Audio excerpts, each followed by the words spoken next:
But if we sort of try to look at the ancestral context, nature, the photobiomodulation levels we got from the sun, the sun, for, you know, to give everybody a little background, the sun is an incandescent light source.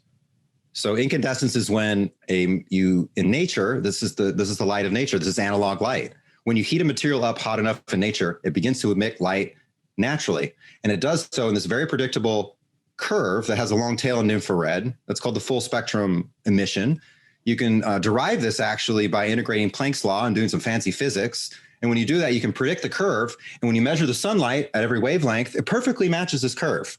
So the science and the theory behind it is totally supported by the empirical observation.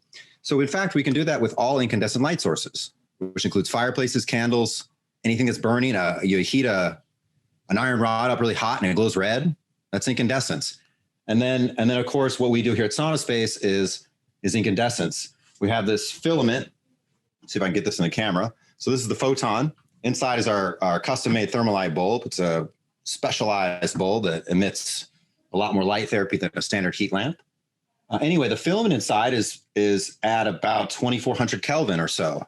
So it's about half the temperature of the sun, but it's emitting light in the same way as the sun. It's emitting full spectrum light, what you would call, broad spectrum emission. And this is very much unlike all other forms of light therapy. But if we look at the ancestral context and the historical relationship we had with incandescence, it was the sun. And in fact, it goes back before the human race. It goes back to the evolution of the mitochondria, of the bringing in of the mitochondria into this, prokaryotic cell, and they made this symbiotic relationship. And so the cell was able to grab light from the sun and eat it through the mitochondria and produce more energy, promote nitric oxide release, and then have all these like anti-aging and gene repair and cell repair and cell growth effects. And so that's a relationship that goes back billions of years. And if you look at that relationship and you look at the spectrum of sunlight, it's like 39% of the sun's emission is near infrared. And if you add red on top of that, it's over 50%. The majority of the sun's emission that hits us every day is near infrared or red. It's exactly in the photobiomodulation band.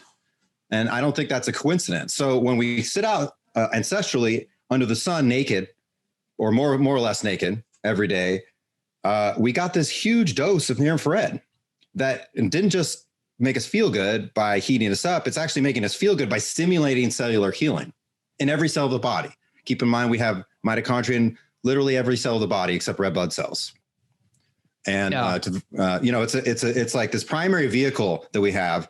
And so ancestrally, we only did red light therapy with incandescence. And in fact, it was always light and heat together. It's this alliance of light and heat where the two are definitely activating different biological pathways, but there's so much synergy between the two that it makes more sense to do it this way if we can. So that's been my opinion. So I've, since I had my own amazing healing experience with SaunaSpace, before it was with Incandescent Sauna Therapy, I started this company and began to obsessively develop this product. And I didn't understand anything about the research, back in the day, but now I do. And I think it's